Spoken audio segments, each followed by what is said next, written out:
Oui, bonjour tout le monde et bienvenue.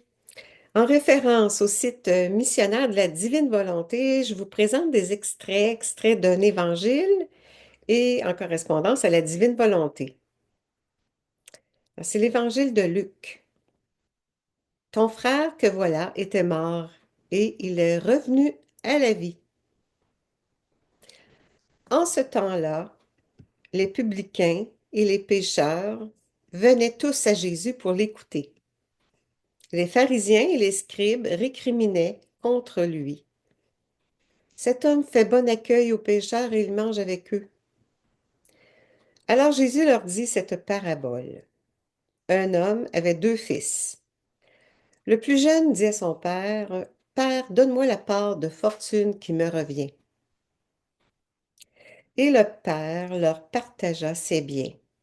Peu de jours après, le plus jeune donc rassembla tout ce qu'il avait et partit pour un pays lointain où il dilapida sa fortune en menant une vie de désordre. Il avait tout dépensé. Quand une grande famine survint dans ce pays, il commença à se trouver dans le besoin.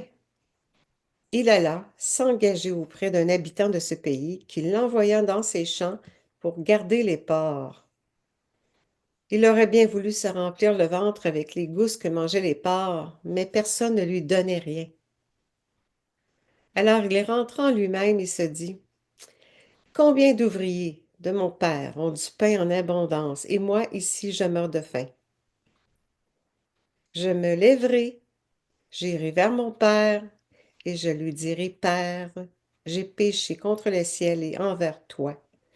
Je ne suis plus digne d'être appelé ton fils. Traite-moi comme l'un de tes ouvriers. Il se leva et s'en alla vers son père. Comme il était encore loin, son père l'aperçut.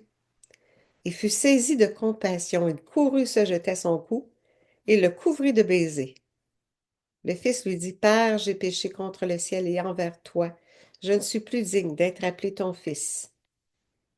Mais le père dit à ses serviteurs, Vite, apportez le plus beau vêtement pour l'habiller. Mettez-lui une bague au doigt et des sandales aux pieds. Allez chercher le veau gras, tuez-le, mangeons et festoyons. Car mon fils qui, voilà, était mort, il est revenu à la vie. Il était perdu et il est retrouvé.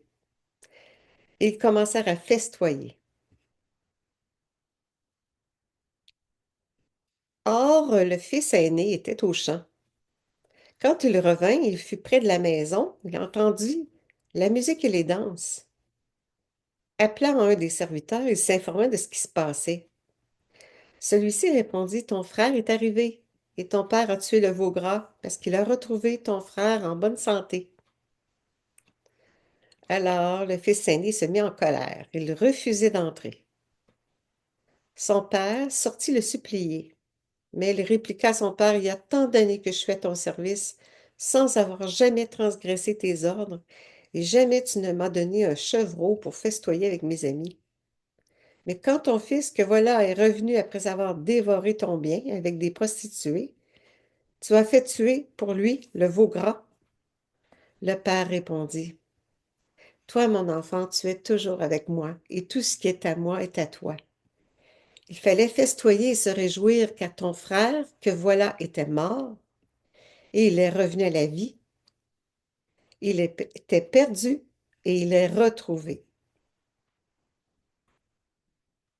En référence aux 24 heures de la Passion, la deuxième heure de l'agonie dans le jardin. J'entends ta voix moribonde dire, Père, si c'est possible, que s'écarte de moi ce calice. Cependant, non pas ma volonté, mais la tienne. C'est la deuxième fois que j'entends ces mots de ta bouche, ou comme les accents de ta voix déchirent mon cœur. Toutes les révoltes des créatures se présentent devant toi et se fiat voluntas tua, que ta volonté soit faite, qui devrait être le principe de vie de toute créature, tu le vois rejeté par presque toutes. En conséquence, au lieu de trouver la vie, elle trouve la mort. Et toi, voulant donner la vie à toutes et faire une réparation solennelle au Père pour leur révolte, tu répètes une troisième fois, Père, si c'est possible, que s'écarte de moi ce calice. Ce calice pour moi est très amer. Cependant, non pas ma volonté, mais la tienne. Ô mon bien, l'amertume qui t'opprime est si grande que tu en es réduit à la dernière extrémité. Tu agonises. Tu es sur le point de rendre le dernier soupir. Ô Jésus, mon amour, pendant que tu es entre mes bras, je veux m'unir à toi, réparer et compatir avec toi pour tous les manquements qui se font contre ta volonté infiniment sainte et, en même temps, te prier pour qu'en toute chose, je fasse toujours personnellement ta volonté. Que ta volonté soit ma respiration, mon cœur, ma sensibilité, ma pensée, ma vie et mon triomphe à l'heure de ma mort. Une autre référence dans le tome 13, la paix véritable est obtenue seulement lorsque la volonté de la créature retourne à sa source, la volonté de son Créateur. Jésus dit, mon humanité vivait continuellement sous l'action continuelle de ma divine volonté. Si j'avais pris même une seule respiration qui ne fût pas animée par la divine volonté, elle m'aurait dégradée. L'âme qui vit dans ma volonté est plus proche de moi. De tout ce que mon humanité a réalisé et souffert, elle est la première parmi toutes les autres créatures à en recevoir les fruits et les effets. Prions. Jésus d'amour, mon adorable Seigneur, de quel amour m'as-tu aimé? Je suis bien peu, mais le néant que je suis s'appuie sur tes paroles divines pour faire mienne tes désirs et tes dispositions. Alors, uni à toi, je réactualise le moment où, mourant, tu t'apprêtes à boire nos innombrables péchés. Je te prends dans mes bras et ma bouche tout près de la tienne implore que tu daignes vouloir partager avec moi les fruits amers de notre volonté humaine. Je me fonds en toi afin d'obtenir la force, le courage, la constance et la paix. Avec toi, j'implore le pardon pour toutes nos fautes. Je te le demande au nom de tous et pour la plus grande gloire de Papa. Amen, Fiat.